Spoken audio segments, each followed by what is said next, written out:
Bonjour à tous et à toutes. Donc je suis Pauline Arnaud-Blanchard, cofondatrice et directrice générale de H-Up Entrepreneur, avec Olivier qui, oui, vous l'avez bien vu, a le même nom de famille que moi et donc est bien mon mari. Nous sommes connus sur les bancs de l'ESSEC, justement. Nous sommes ravis de prendre une heure avec vous pour comprendre le handicap en entreprise et comment ensemble on peut aller plus loin, on peut s'engager vers plus d'inclusion. On peut passer à la diapo d'après. On va commencer notre intervention, en vous présentant bien sûr nos 2 structures, mais on va rapidement aller par la suite vers, plutôt, un partage, on va dire de humble, hein, de notre part de quelques éléments de connaissances sur ce sujet et bien sûr aller vers, quelques éléments peut-être de partage et de bonnes pratiques, mais la partie questions-réponses nous permettra d'aller plus loin aussi et de rebondir par rapport à vos expériences sur le sujet parce que je suis sûre qu'en ligne, il y en a, vous avez également des retours d'expérience à partager sur le sujet. Pour démarrer, je vous présente quelques mots sur donc H-Up Entrepreneur, qui est une association d'intérêt général que j'ai cofondée il y a 16 ans de cela, alors que j'étais encore moi-même sur les bancs de l'école à l'ESSEC, dans le cadre de la chaire entrepreneuriat social. J'ai eu la chance de pouvoir cofonder cette structure à l'issue d'un cours de business plan, non pas social, mais business plan général de ESSEC Ventures, qui m'a donné la chance de pouvoir rencontrer une soixantaine de chefs d'entreprise en situation de handicap et de créer avec 4 d'entre eux ce qui allait devenir donc H-Up Entrepreneur, l'association de référence lorsqu'on parle d'entrepreneuriat et de handicap. Cette association est une association d'intérêt général et nous avons soutenu depuis que nous existons plus de 2800 entrepreneurs en situation de handicap. Vous voyez une illustration sur cette diapo, eh bien que ce sont des hommes et des femmes de tous horizons, de tous âges, entreprendre juste après sa sortie d'études ou au cours de la vie, vous voyez qu'on a des âges, des profils extrêmement divers. Et c'est donc effectivement un sujet extrêmement divers. On peut passer à la planche d'après. H-Up Entrepreneur, donc, on est un acteur qui a pour mission de représenter et d'accélérer la réussite de toute personne en situation de handicap qui veut entreprendre, peu importe le stade finalement auquel la personne nous sollicite. Nous déployons pour cela des accompagnements très opérationnels. Nous sommes un peu le réseau entreprendre des entrepreneurs en situation de handicap. Nous sommes présents partout en France et déployons toute une chaîne de solidarité et d'entraide pour épauler ces entrepreneurs, ces hommes et ces femmes qui se lancent dans l'entrepreneuriat. Ces accompagnements combinent coaching, mentorat, formation mise en réseau, avec une particularité, c'est que nous plaçons au cœur de nos accompagnements le fait de concilier harmonieusement l'envie d'entreprendre et la situation de handicap. Pour la seule année 2023, nous avons pu ainsi conseiller 441 personnes handicapées dans leur trajectoire entrepreneuriale et incuber 316 projets l'année dernière. On peut passer à la planche d'après. Ça, c'est notre action concrète. Au-delà de ces actions d'incubateurs militants que nous sommes aussi un réseau en action, un réseau militant. Nous faisons vivre une solidarité à l'œuvre grâce à plus de 450 bénévoles professionnels qui constituent nos rangs, donc peut-être vous demain, des personnes qui ont envie de partager leur expérience, leur temps et leur cœur, et partager leurs expertises métiers avec nos entrepreneurs. De cette manière-là, nous organisons quelque part toute une chaîne de fraternité autour de ces entrepreneurs avec comme principal impact notamment de rompre l'isolement de ces personnes handicapées qui entreprennent parce qu'on le sait, entreprendre, c'est aussi savoir s'entourer. Et donc, cette solidarité à l'œuvre, elle est extrêmement importante pour contribuer à la réussite de ces entrepreneurs. On peut passer à la planche d'après. Au-delà de cette force du bénévolat, et peut-être que ça vous donnera envie de rejoindre nos rangs, qui sait.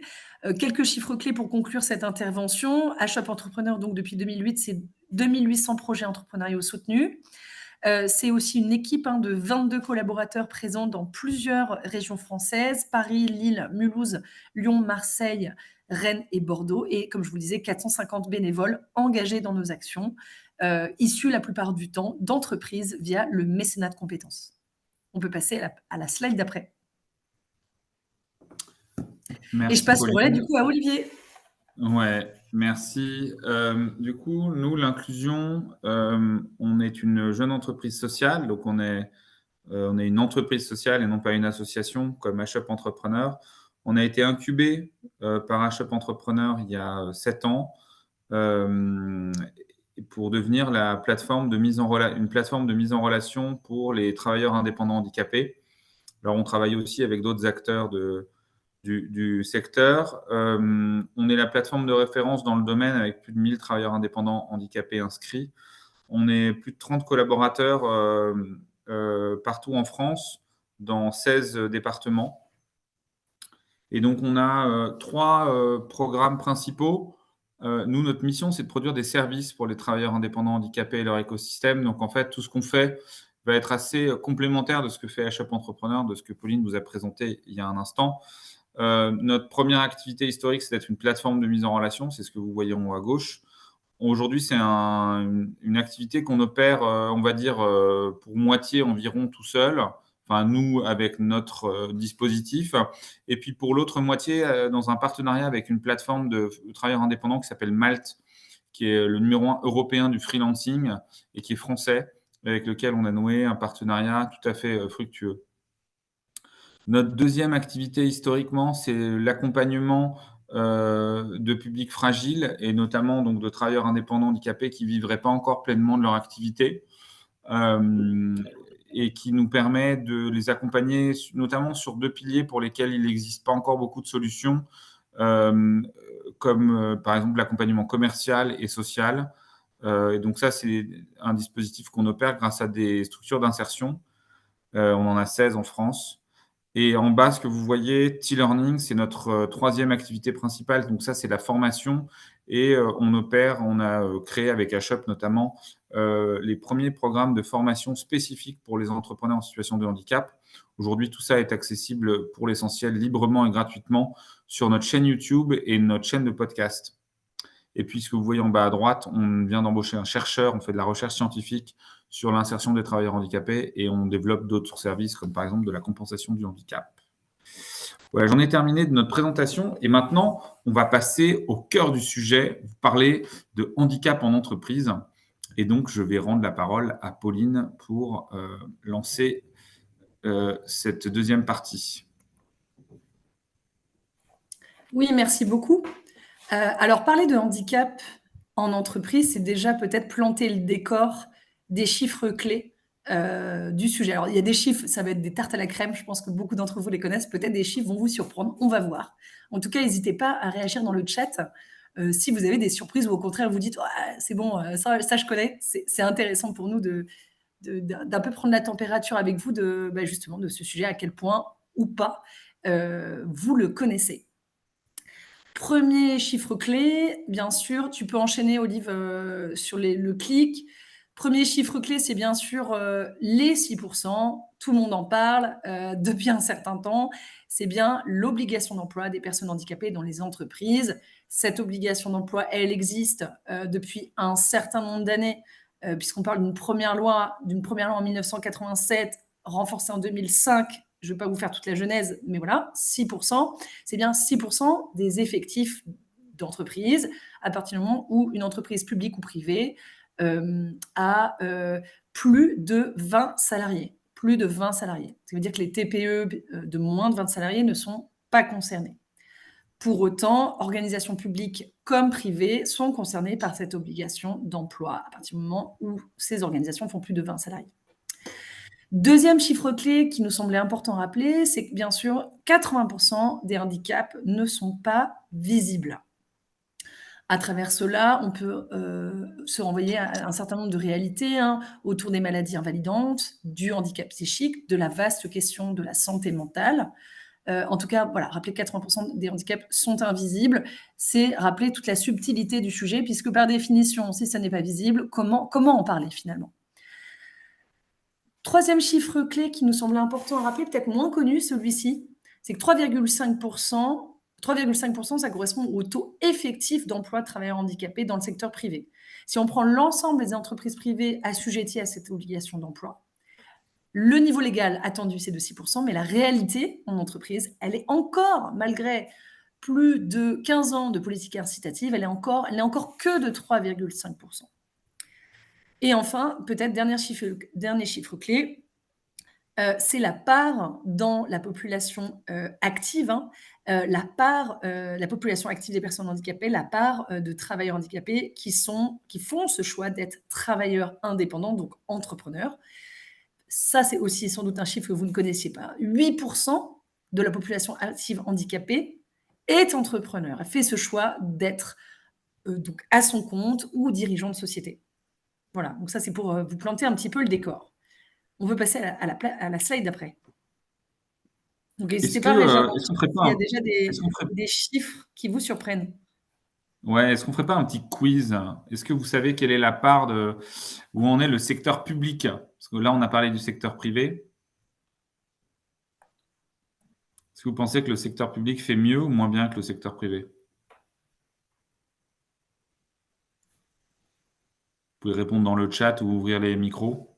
Je ne sais pas, Sounia, si les micros sont... Ah, tac. Et Jocelyne Kahn nous dit Vous mieux. m'entendez? Oui. Oui, je pense qu'ils font mieux, ouais. Absolument. Le secteur public est plutôt à 5,5%. Alors, quand on dit secteur public, les chiffres qu'on a du secteur public, c'est en fait la fonction publique.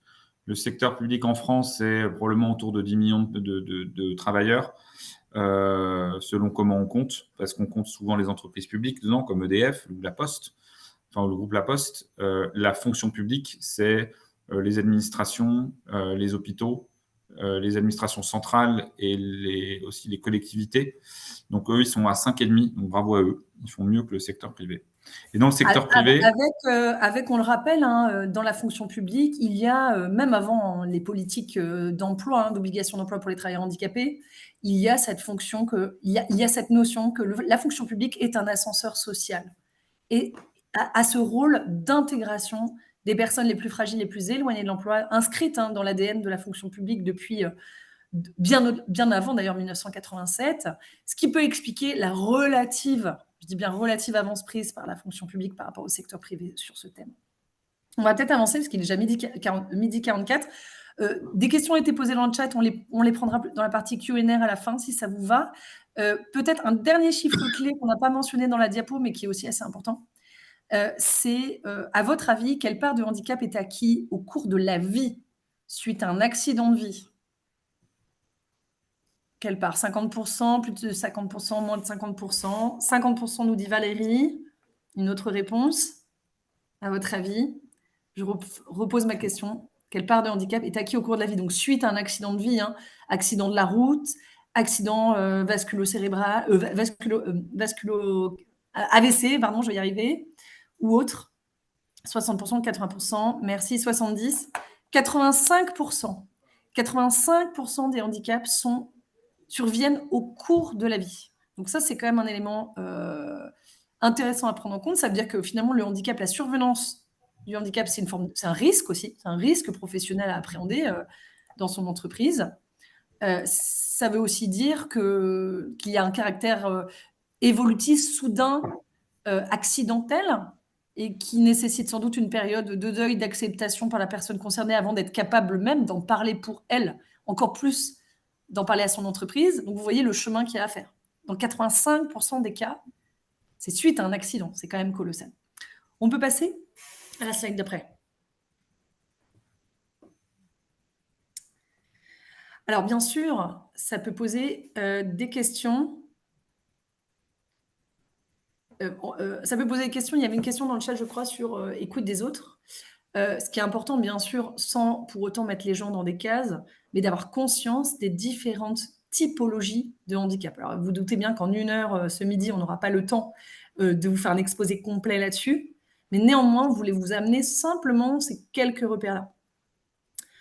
On dénombre 7 typologies. Là, sur la slide, il en manque une d'ailleurs, que je repréciserai à l'oral. 7 typologies, voilà, juste avoir conscience de ces 7-là, de ces 7 familles, si on peut dire, et en gardant à l'esprit que parfois elles se combinent. Parfois, elles se combinent entre elles. Première famille, c'est le handicap sensoriel. C'est bien l'altération d'une ou plusieurs fonctions sensorielles, d'un des 5 sens. Donc, cécité, surdité, profonde ou légère, etc. etc. Alors, un handicap sensoriel peut-être auquel on pense moins, c'est l'amblyopie. C'est-à-dire, ce n'est pas une déficience visuelle, c'est simplement de ne pas avoir la même vision d'un œil à l'autre. Quand il y a un écart extrêmement important, ça peut entraîner une situation de handicap. Deuxième grande famille que vous connaissez, c'est bien sûr le handicap moteur, qui ne se réduit pas au seul fauteuil roulant. Ça, c'est un chiffre clé extrêmement important à avoir à l'esprit, c'est que quand on parle de situation de handicap moteur, seuls 7,4% des personnes en situation de handicap moteur sont en fauteuil roulant. Vous voyez à quel point le fauteuil roulant est extrêmement réducteur. La troisième famille dont on peut parler, c'est la famille des handicaps relatifs à des maladies invalidantes.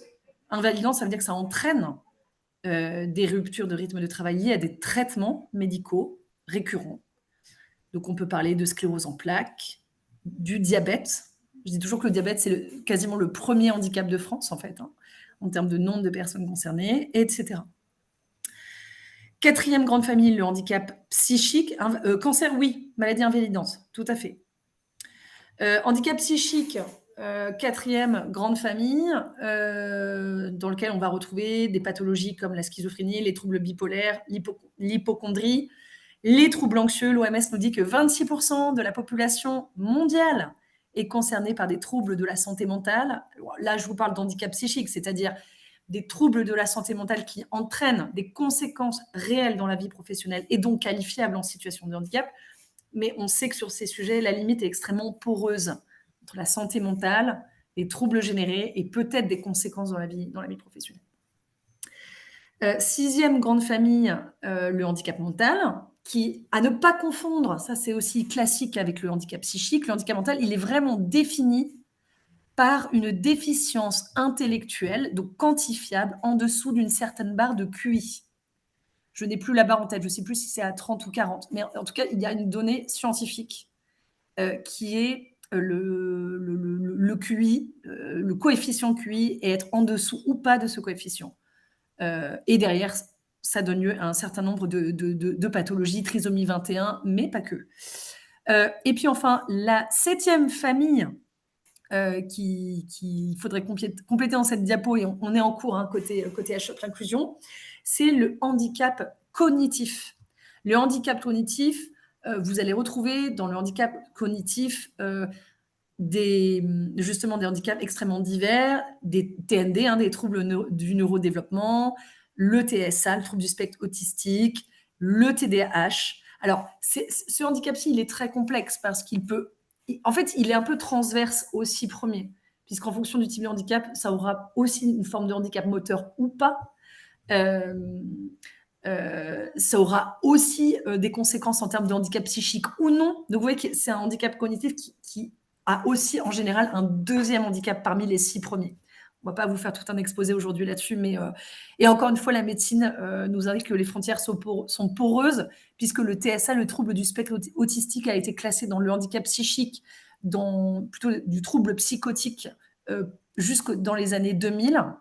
Et finalement, la classification américaine des pathologies a revu le TSA pour le rattacher à la grande famille des troubles du neurodéveloppement seulement dans les années 2000. Donc, vous voyez que, du point de vue médical, en tout cas, les frontières peuvent être assez poreuses.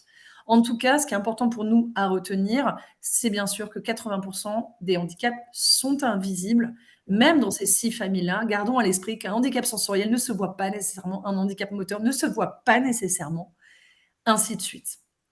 On peut passer à la slide d'après.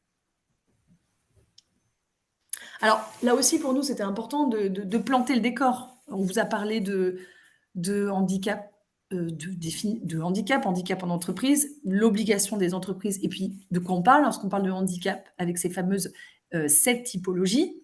Et alors, du coup, quel est le cadre d'obligation des entreprises dans tout ça? La loi, elle nous dit que donc toute organisation, publique comme privée, de plus de 20 salariés est assujettie à cette obligation d'emploi de 6%, soit un employé sur 17. Évidemment, renforcée par la réforme de 2020, la priorité pour une entreprise, ça reste bien sûr de recruter en son sein. Ça reste une priorité, une politique de recrutement et d'emploi salarié pour faire baisser ce qu'on appelle la contribution. Donc la contribution, c'est bien ce que vous allez payer à la GFIP si vous êtes du secteur privé, au FIP et HFP si vous êtes du secteur public. si vous ne respectez pas 100% de cette obligation d'emploi. Vous vous acquittez donc d'une contribution handicap. La seule option pour faire baisser cette contribution, c'est bien d'embaucher. En complément, et c'est le secteur que nous représentons aujourd'hui avec Olivier pour H-Up Entrepreneuriat et Inclusion, en complément, une entreprise peut faire appel à ce qu'on appelle la sous-traitance. La sous-traitance, c'est bien d'avoir finalement une politique d'achat responsable et inclusif qui vous permet de faire baisser votre contribution handicap jusqu'à 75% maximum de celle-ci. Ce partenariat, quelque part, ces achats inclusifs sont possibles auprès de 3 acteurs à cette date. Les plus connus, les entreprises adaptées ou les ESAT. Et donc, cela permet de faire appel à une forme de sous-traitance qui peut gérer un volume important d'achats plutôt dans le secteur des fournitures que des prestations intellectuelles. Donc, généralement, on retrouvera les espaces verts, la restauration, etc. Et vous devez d'ailleurs très certainement connaître des exemples de A ou des AT pour la logistique également, exactement, auxquels vous faites peut-être déjà appel au titre de vos achats services généraux. Les petits nouveaux que nous représentons, ils sont nouveaux dans le paysage depuis maintenant 7 ans, mais ils existaient depuis toujours, hein, vous vous en doutez. Ce sont bien les freelances et entrepreneurs handicapés qui donc ont le statut de TIH, travailleurs indépendants handicapés, et qui représentent une vraie opportunité, une mine de talents sous-exploités aujourd'hui, puisqu'ils sont encore récents dans le paysage, pour faire appel à eux de manière souple, innovante, variée, et pour 80% d'entre eux, de la prestation intellectuelle. Donc, c'est vraiment un univers nouveau, un champ des possibles d'achat complètement nouveau pour les politiques handicap, pour faire appel, par exemple, à un graphiste, à un consultant, à un juriste, à un traducteur, et je vous en passe, évidemment. On peut passer à la planche d'après. Et ben, du coup, on va passer un peu sur le comment. Maintenant, merci Pauline. Et je vais prendre un petit peu le relais. Donc, alors, en quelques mots, hein, puisque une des questions là, c'était vraiment qu'est-ce que le handicap en entreprise, comment on s'y prend. Donc, on a 2 grandes questions. Une politique handicap, c'est quoi? Et puis, on fait comment pour animer cette politique handicap? Donc, pour répondre de manière assez directe à la question, on considère en général, c'est ce que vous voyez sur la gauche, qu'une politique handicap, elle est construite autour de quelques piliers. Alors, il y a premièrement le recrutement, parce qu'il faut recruter de manière inclusive, c'est un enjeu important. Et donc, les entreprises, souvent, doivent vraiment s'interroger sur comment est-ce que, dans leur façon de recruter, elles s'assurent qu'elles sont inclusives. Évidemment, il y a les questions d'accessibilité physique de vos bâtiments si vous faites vos entretiens en présentiel, mais évidemment, ça va bien au-delà. Le deuxième enjeu, c'est ce qu'on appelle le maintien dans l'emploi. C'est ce que vous voyez, c'est le deuxième item que vous voyez sur la planche. Le maintien dans l'emploi, tout simplement, c'est comment est-ce que on s'assure que quelqu'un qui est en situation de handicap, sachant que, comme on l'a indiqué précédemment, 80% des handicaps ou plus se déclarent au cours de la vie. La plupart des travailleurs en situation de handicap, en fait, vont avoir, entre guillemets, ce choc au cours de leur vie professionnelle. Que ce soit l'apparition d'une situation de santé qui limite leur capacité, ou que ce soit l'aggravation d'une situation qui préexistait et qui fait qu'il faut qu'on s'adapte. Donc, le maintien en emploi, c'est un vrai enjeu. Hein, d'ailleurs, il y a des services parapublics qui s'appellent Cap Emploi et qui sont en partie spécialisés là-dedans. Le maintien en emploi. Le troisième levier, c'est la sous-traitance handicap. Pauline vient d'en parler, donc je ne reviens pas dessus, mais c'est faire appel à des travailleurs handicapés qui ne sont pas salariés par des structures spécialisées. Et puis ensuite, il y a ce qu'on appelle la sensibilisation. Enfin, il y a tout le champ de la sensibilisation au sens large. Donc, j'ai mis 2 items pour illustrer la diversité des cas de figure. Quand vous sensibilisez au handicap, évidemment, il faut parler de tout. Là, finalement, ce qu'on est en train de faire maintenant, c'est de la sensibilisation au handicap, puisqu'on vous a interrogé sur des connaissances générales sur le handicap. Et le simple fait de le faire, ça permet de sensibiliser. Les grands axes de la sensibilisation au handicap, j'en ai cité 2 là, mais on pourrait en citer plus. Il y a la sensibilisation du management, parce que, comme vous le savez, comme vous le constatez certainement, en entreprise, quand le management est sensibilisé à un enjeu, c'est beaucoup plus facile de faire avancer le sujet. Et puis, deuxième point, sensibilisation sous forme d'incitation à la reconnaissance en qualité de travailleur handicapé. Alors, ça va vous paraître peut-être un petit peu obscur, mais vous allez voir, en fait, c'est assez simple. En entreprise, il y a, vu que 80 ou 85% des handicaps sont invisibles, il y a aussi une grande part de travailleurs en situation de handicap qui ne se font pas reconnaître et donc qui ne rentrent pas dans les statistiques. Et un des enjeux, à la fois pour les entreprises, mais aussi pour la puissance publique et pour l'intérêt général, c'est que les gens se fassent reconnaître. L'intérêt pour les entreprises, évidemment, c'est qu'elles paieront moins de contributions handicap si on est un peu mercantile et pragmatique. La puissance publique, son intérêt, c'est d'avoir plus de données dans un premier temps et de savoir mieux où on en est. Et en fait, il y a une vraie question de comment est-ce qu'on incite les personnes à se faire reconnaître. Parce que dans beaucoup d'entreprises, les personnes vont estimer que c'est stigmatisant de se faire reconnaître. Et d'ailleurs, je vous ai mis un petit encart, le saviez-vous, en dessous. Mais dans les arguments forts pour inciter les personnes à se faire reconnaître, il y a, il me semble, un des arguments les plus forts, c'est les cotisations pour la retraite. Vous avez le droit à un 5e trimestre de cotisation retraite pour 4 trimestres cotisés.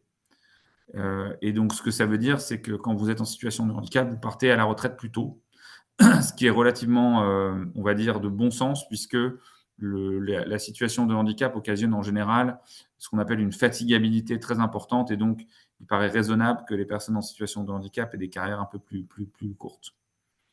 Voilà juste un petit exemple du quoi. Maintenant, sur le comment, alors là, on est encore un peu plus dans le champ peut-être des évidences pour certaines et certains, mais comment est-ce qu'on met en place une politique handicap concrètement? Il faut évidemment un état des lieux et des chiffres, hein, parce que si on n'a pas une petite idée de où on en est, c'est un peu compliqué. Je prends un exemple. Par exemple, quand les politiques handicap sont arrivées dans certains secteurs industriels, les industriels se sont rendus compte: ah, mais nous, on a presque 15% de personnes en situation de handicap chez nous. On est très bon, on n'a rien à faire. Alors, étant donné la manière dont les politiques handicap ont été construites, c'est une réaction qu'on peut comprendre. En réalité, ces acteurs industriels, sur leur ligne de production industrielle, il y avait beaucoup d'accidents. C'est pour ça qu'il y avait beaucoup de personnes en situation de handicap. Et donc là, la question de qu'est-ce qu'on doit faire, c'est peut-être plutôt sous l'angle des politiques de sécurité industrielle qu'il faut le regarder, plutôt que sous l'angle de comment est-ce qu'on accompagne les personnes en situation de handicap. Enfin bref, donc vous voyez, il y a une vraie question de commencer par savoir où on en est. Quand vous êtes une activité de prestation intellectuelle, comme j'ai fait moi du conseil pendant 8 ou 9 ans, là, vous avez presque personne en situation de handicap. Parce que dans les bureaux avec un ordinateur, on se blesse un peu moins, etc., etc. Dans le comment, il y a une deuxième question qui est très importante à poser, c'est quelle est l'ambition de l'organisation. Donc là, je pense que tout un chacun ici sait que les questions de stratégie, que ce soit en termes de RSE ou autre, ce sont des vastes questions. Mais il y a bien une question de qu'est-ce qu'on a envie de faire. Est-ce qu'on a envie de communiquer en interne, en externe? Est-ce que on veut arriver à un taux d'emploi très élevé? Est-ce qu'on veut plutôt plus recruter, bichonner les personnes en interne, les inciter à se faire reconnaître parce qu'on pense que c'est un... Vous voyez, il y a plein de façons d'aborder sa stratégie ou son ambition en matière de politique handicap. Le troisième item sur le comment, c'est la gouvernance et c'est comment est-ce qu'on va animer cette politique handicap. Alors, il y a évidemment la relation à la direction de l'organisation qu'il faut se poser, mais il y a aussi des enjeux de dialogue avec les instances représentatives du personnel, le CSE, parce que un certain nombre d'accords entreprises et pour un certain nombre de ces sujets qui touchent de manière assez importante aux ressources humaines, c'est vraiment important d'avoir une bonne coordination. Donc ça, je le glisse ici pour que ça puisse, voilà, éventuellement vous y pensiez. Quatrième item, c'est évidemment avoir une équipe et du temps dédié. Hein, donc ça, alors les politiques handicap sont en train d'évoluer en la matière, mais souvent l'État vous incite à avoir des personnes qui dédient du temps sur le sujet. À partir d'une certaine taille d'entreprise ou d'organisation, si vous n'avez pas des personnes qui peuvent vraiment y passer un petit peu de temps, ça peut être un petit peu difficile d'avancer. Donc ça, c'est vraiment toujours une question à poser. Ça peut paraître évident, mais enfin, encore faut-il le dire. Et puis cinquièmement, sur le comment, en général, on considère qu'il faut des partenariats, et ça peut paraître évident, mais avec la GFIP en particulier, c'est relativement important, sachant que donc, la GFIP, qui est l'association pour la gestion du fonds pour l'insertion des personnes handicapées dans le secteur privé, donc c'est la grande agence publique du handicap en France, qui travaille pour les entreprises, donc pour tout ce qui est structure de droit privé. Donc, ils traitent toutes les organisations, sauf la fonction publique. Hein, donc, ils traitent l'équivalent de presque 25 millions de travailleurs, enfin un périmètre de 25 millions de travailleurs, là où il y a une autre organisation qui s'appelle le FIP-HFP, qui s'occupe de la fonction publique. Donc, la GFIP, la loi en ce moment fait qu'ils vont probablement il y a un certain nombre de dispositions qui sont en train d'évoluer, qui vont faire que la GFIP va être de plus en plus importante dans l'animation de ces politiques handicap. Hein, donc, si vous êtes à la tête d'une équipe RH ou que vous avez envie de développer une politique handicap, il y a un moment où moi, je vous recommanderais d'aller voir la GFIP pour en parler. Voilà pour le quoi et le comment. Je vais un peu plus vite sur le reste, mais voilà, ça c'était une partie assez importante de cette présentation. Maintenant, quelques mots sur qu'est-ce qu'on fait au quotidien avec ses collègues. Donc, la question, c'est donc le handicap, quel impact est-ce que ça a? Quels impacts? Alors, souvent, il n'y a pas vraiment d'impact du handicap sur le travail du ou de la travailleur handicapé, parce que la personne est habituée à le gérer. Il faut simplement vous rappeler que ne serait-ce que dans la communication, il faut savoir être un petit peu inclusif. Alors là, on a cité cet exemple-là parce que c'est un peu le premier sujet avec une personne en situation de handicap, ça peut être la communication. Souvenez-vous bien que selon le mode de communication, vous allez déjà potentiellement être excluant ou incluant, c'est-à-dire ou inclusif. C'est-à-dire que l'écrit ou le mail peut être préféré par certains profils, les personnes qui ont des troubles 10 par exemple, les personnes sourdes, certains profils, par exemple autistes, hein, qui ne sont pas toujours à l'aise dans une communication orale directe, des personnes qui peuvent avoir des phobies sociales. Enfin voilà, il y a toutes sortes de cas de figure. Le téléphone, évidemment, il va être un moyen préféré par certaines personnes comme les aveugles, les malvoyants. Il y a certains autres profils autistes qui préfèrent se parler. Donc ça, c'est voilà, vous avez toutes sortes de cas de figure. Alors, il sera impossible de quadriller vraiment tous les cas de figure, que ce soit les situations de travail ou les situations de handicap, pour vous faire un tableau de comment on s'y prend.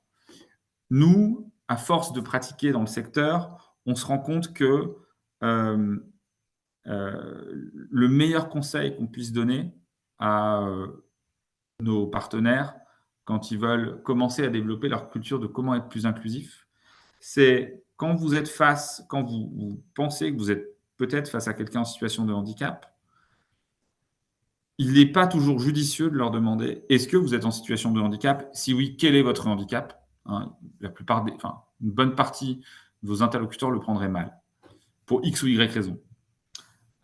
Et certains le prendront très bien et en parleront très librement, etc., mais pas toutes et tous, pour plein de raisons. Certains vont estimer que leur demander de parler de leur handicap, c'est intrusif. D'autres peuvent être en partie en déni de leur handicap. Enfin, il peut y avoir plein de situations.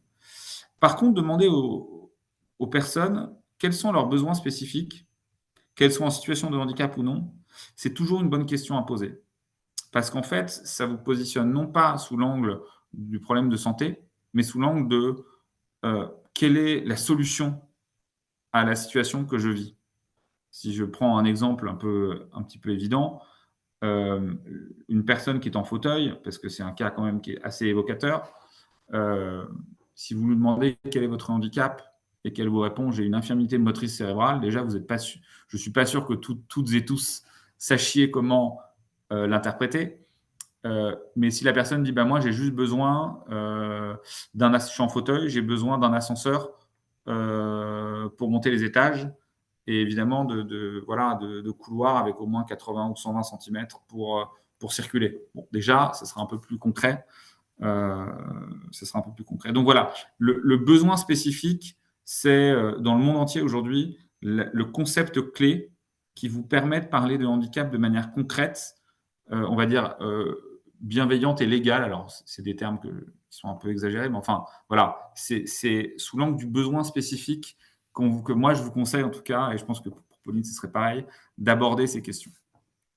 Et puis enfin, je pense que Je j'arrive. rajouterais Oui, juste un point ouais, que, en fait, le handicap n'est jamais un prétexte de relation avec un de vos futurs collaborateurs. Jamais. Ça marche jamais de fonder une relation sur la base de la situation de handicap de la personne ou du handicap de la personne. Parce que on le rappellera jamais assez, évidemment, c'est un peu la tarte à la crème philosophique, mais c'est important de le rappeler.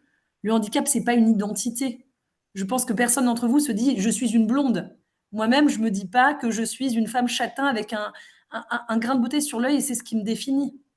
Oui, c'est une de mes caractéristiques physiques, mais en fait, c'est pas ce que je mets en avant quand je me présente. Pour le handicap, ça sera pareil.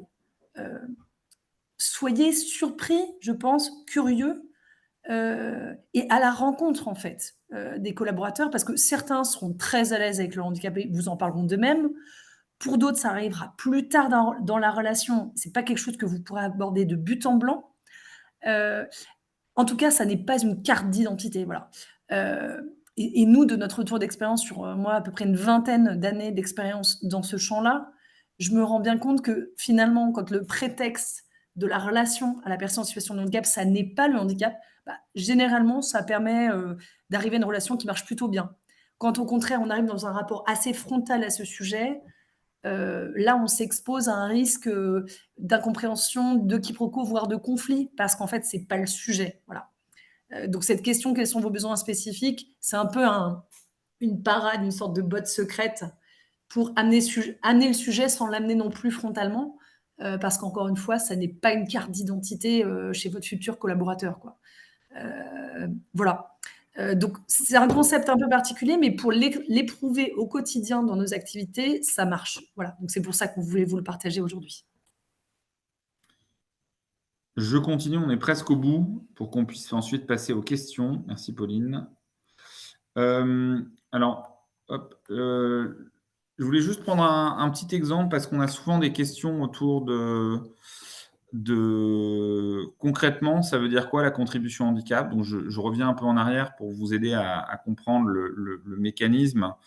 Vous êtes une entreprise de 100 équivalents temps plein, parce que la contribution handicap se calcule sur des équivalents temps plein. Votre obligation d'emploi, c'est 6%, ce qui fait 6 ETP. Vous employez 2 travailleurs handicapés, donc, entre guillemets, il vous en manque 4.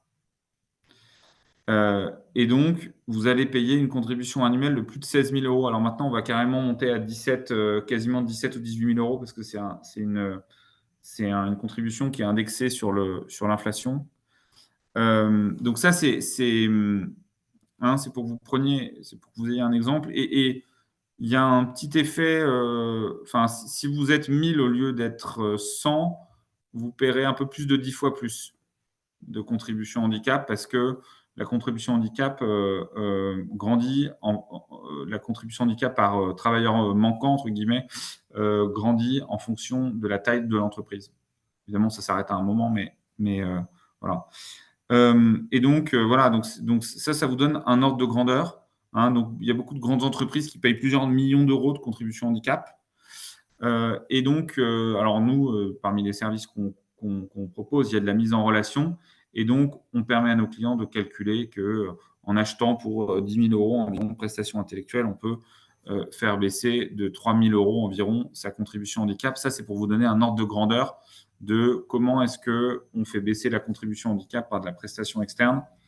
Il y a des limites, hein, on ne pouvait pas la faire baisser à 0 par ce mécanisme-là. Mais voilà, ça, c'était juste pour faire un petit focus sur les ordres de grandeur de la contribution handicap, parce que c'est une question qu'on a extrêmement souvent, donc je préfère la préempter.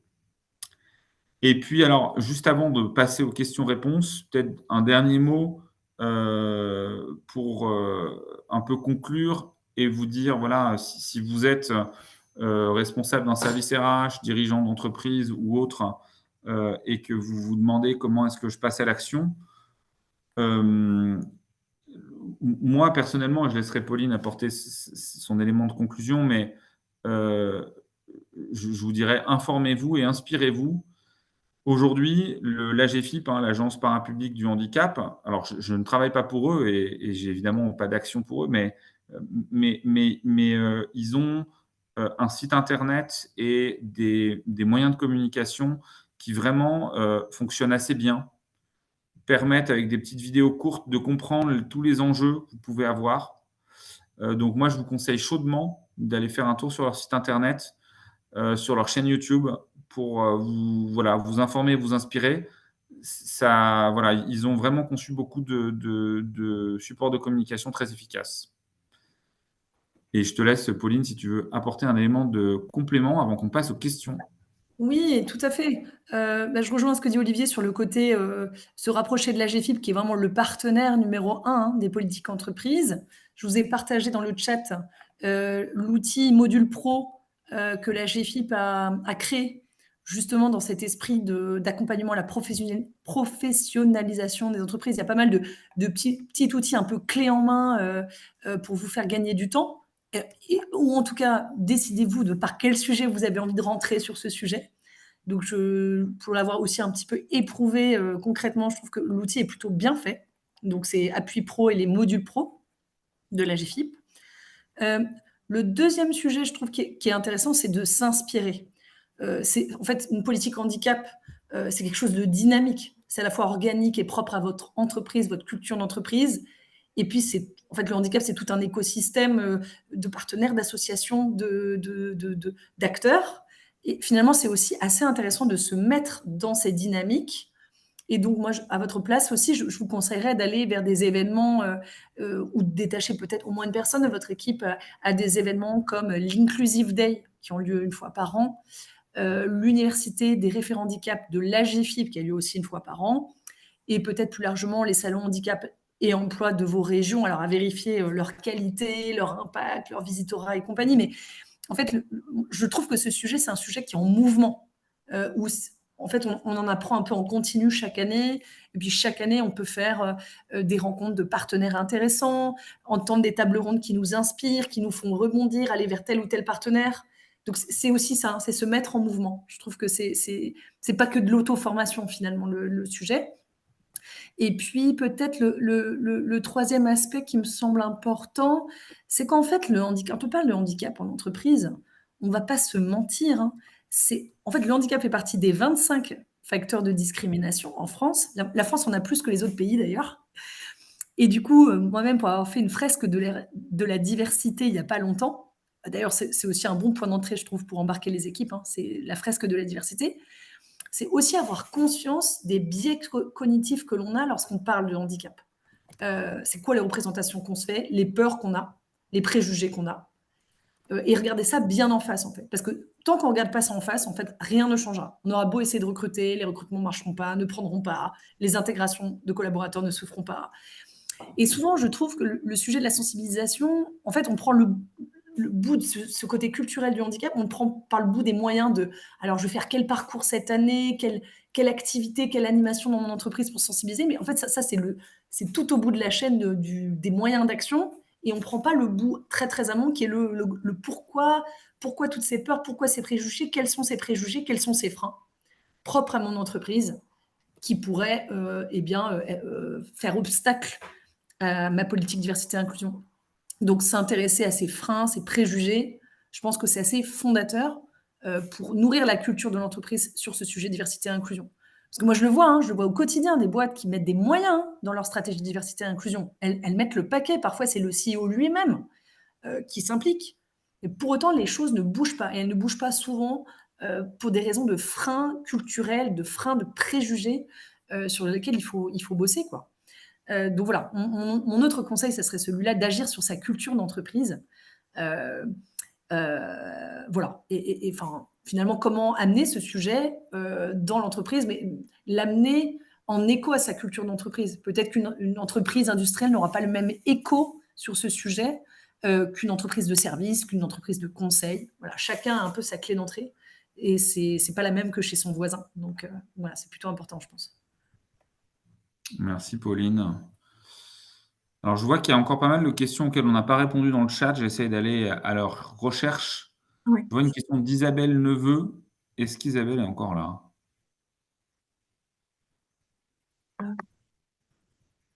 Peut-être qu'Isabelle a Isabelle, son vous êtes là? En tout cas, je Moi, vais. j'ai noté. Ouais. Oui, Ah je oui, suis c'est là. bon. Ah, j'ai l'impression qu'on a entendu Isabelle. Et elle est là. Bonjour Parce Isabelle. que nous, on va dans Malte. En fait, vous parliez de Malte. Bonjour. Vous parliez de Bonjour. Malte au début. Et nous, c'est une plateforme qu'on utilise. Et en fait, j'ai jamais fait gaffe. Enfin, et je ne sais pas si c'est possible, mais quand on fait une présélection, on pourrait se dire, bah, ce serait pas mal peut-être d'avoir quelques profils qu'on force un peu à choisir parmi les personnes en situation de handicap. Il y a un filtre dans Malte? Non, alors, oui et non. Il n'y a pas le filtre par défaut. En fait, donc Malte n'a pas le droit, enfin n'a pas le droit. Disons que juridiquement, pour les questions RGPD, etc., que vous connaissez certainement, Eh oui, c'est ça. Malte aujourd'hui a choisi, ils ont raison, de ne pas dire, bah tiens, voilà des freelances en situation de handicap. Alors, il y en a certains qui affichent leur situation de handicap sur leur profil Malte. Hein, quand ils écrivent TIH, par exemple, ça veut dire qu'ils sont travailleurs indépendants handicapés. Mais il y en a très peu qui le font. Il y en a certains qui l'affichent sur LinkedIn, par exemple. Donc, vous pouvez en trouver sur LinkedIn. Mais sinon, pour les avoir par Malte, il faut passer par nous, parce qu'on a un partenariat avec eux. Donc ça, vous pouvez. Mais après, vous pouvez aussi tomber par hasard sur ces types de profils sur Malte. Et vous le diront ou non d'ailleurs, hein, mais qui sont en situation de handicap. Donc voilà. Et vous avez plusieurs façons de les trouver comme je vous dis, sur LinkedIn. Je pense que une des meilleures sources, on va dire gratuites et ouvertes pour le faire, ça va être LinkedIn aujourd'hui. En nous suivant sur les réseaux sociaux, vous en trouverez parce qu'on en parle beaucoup. Et ensuite, nous, on a un service commercial parce que évidemment, on paye une équipe pour les inscrire, les accompagner, etc. Donc ça, c'est un service payant. Mais vous avez aussi des façons gratuites de les trouver. Et donc, voilà. Et vous pouvez évidemment me contacter, nous contacter sur LinkedIn si vous avez envie qu'on vous explique comment on fonctionne.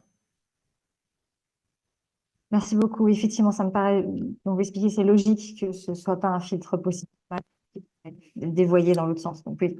Merci. Ça pourrait, hein, parce que s'il demandait, enfin, en fait, sur Malte, dans la mesure où quand quelqu'un crée un profil, et ben la personne est souveraine sur les informations qu'elle partage. Si tous les travailleurs, si tous les freelances handicapés voulaient faire état de leur handicap sur leur profil Malte, aucun problème. Enfin, c'est leur choix. C'est juste que ils le font pas. Et peut-être qu'il faut souhaiter qu'un jour ça soit le cas, mais pour l'instant c'est pas le cas. Aussi pour rebondir à la question de Valérie, mais du coup, si on veut mettre un coup de boost en recrutement et achat durable sur cette question, comment faire? Je dirais qu'il faut s'entourer des bons partenaires. Parce que les choses, elles avanceront pas juste par injonction ou bonne volonté, en fait. Il y a besoin, effectivement, au moins pour démarrer, de se donner les moyens d'investir dans des partenariats clés pour vous sur cette question de politique handicap. Donc, il y a bien sûr l'aspect recrutement, l'aspect sensibilisation, l'aspect maintien dans l'emploi, l'aspect achat dont on a parlé. Rappelons quand même, vous le savez peut-être dans vos entreprises, mais que les accords handicap agréés vivent leurs dernières heures, puisqu'il me semble que les derniers accords renouvelés ont cours jusqu'à fin 2025 au plus tard, suite à la dernière réforme de 2020. Donc, ces logiques d'accord, elles n'auront plus cours. Aujourd'hui, l'obligation d'emploi prévaut et c'est à l'entreprise d'investir dans ces moyens-là. Donc, ce qui rend encore plus important finalement cette notion de partenaire stratégique.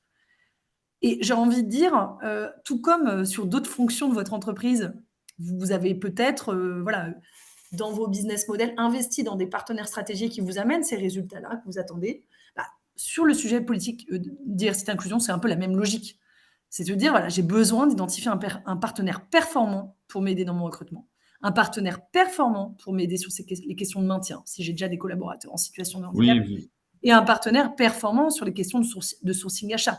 En fait, c'est pas qu'une question d'affichage et d'ouverture. C'est qu'on sait, franchement, on va pas se leurrer, on sait que ces questions-là nécessitent des partenaires qui ont les canaux, qui ont les sourcings, qui ont les accompagnements de proximité des candidats concernés. Et c'est ces partenaires-là hein, qui ont sans doute les clés. Alors, pas toujours, ils ne sont pas tous valables en plus les uns par rapport aux autres. Mais je pense qu'au moins en amorçage, pour ce coup de collier, c'est vraiment intéressant de s'entourer. Alors, moi, je vais vous donner quelques recommandations qui n'engagent que moi, parce que moi, je suis association, donc j'ai une parole totalement libre. Je n'ai pas d'intérêt dans une boîte plus que l'autre, donc c'est un simple retour d'expérience.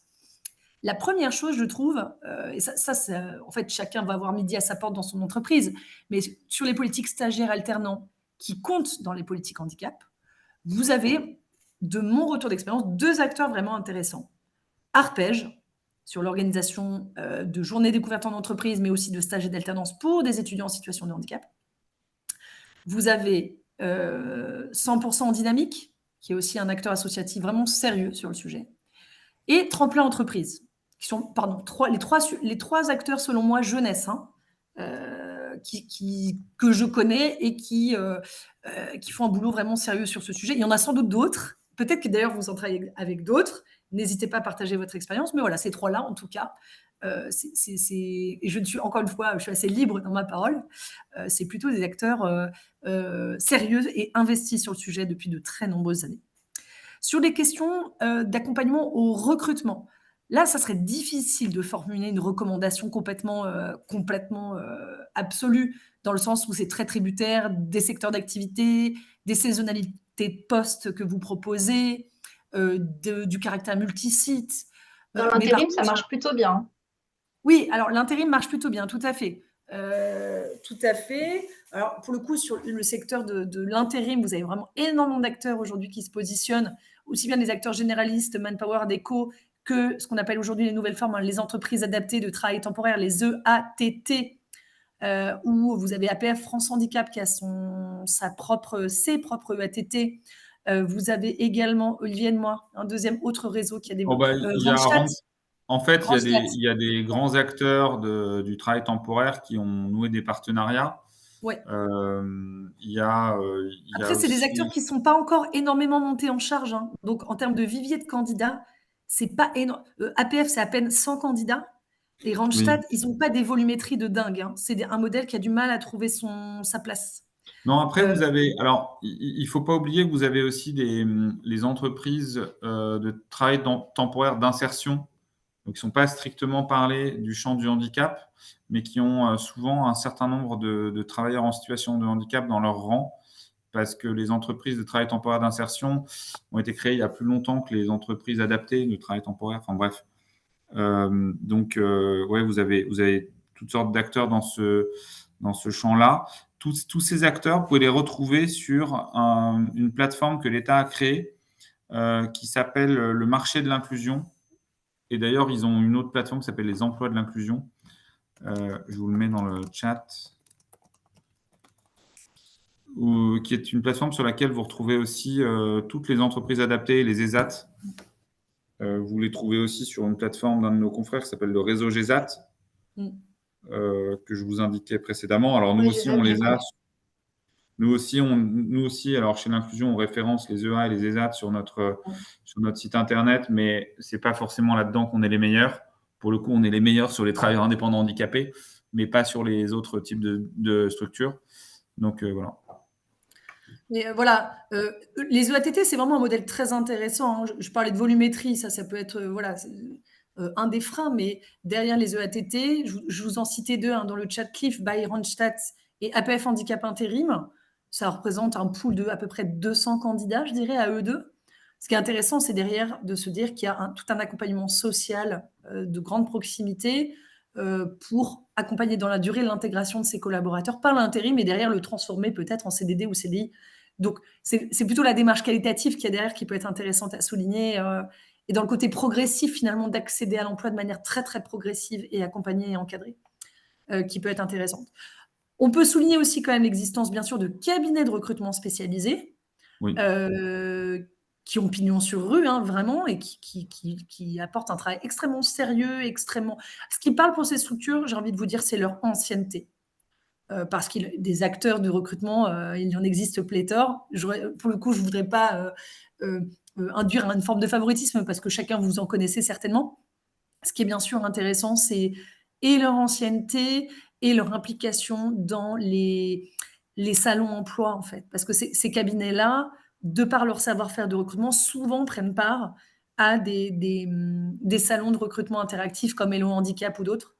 C'est souvent un bon signal quand ces cabinets-là participent à ce genre d'opération, c'est qu'elles ont une valeur ajoutée dans le recrutement. Il y a aussi des cabinets de conseil spécialisés en politique handicap qui présenteront l'intérêt de...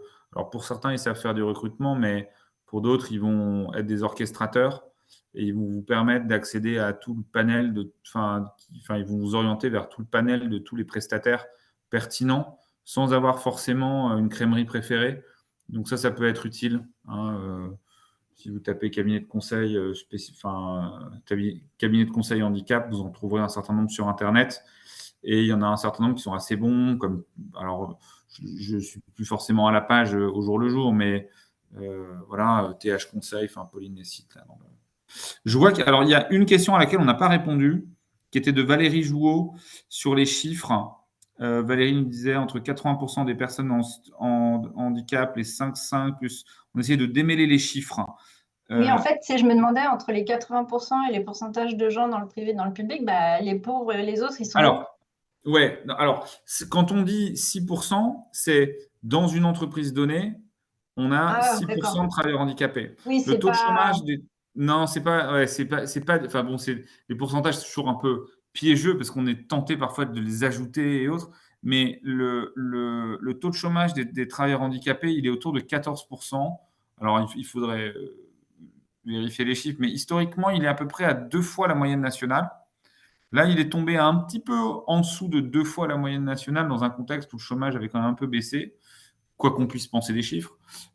Mais donc voilà, les grandes masses qu'il faut avoir en tête, c'est à peu près ça, sachant qu'il y a certaines populations, certains publics parmi les travailleurs en situation de handicap qui sont plus touchés par le chômage. Par exemple chez les personnes qui sont aveugles ou qui ont une sévère déficience visuelle, les associations spécialisées estiment qu'on est à quasiment 50% de chômage.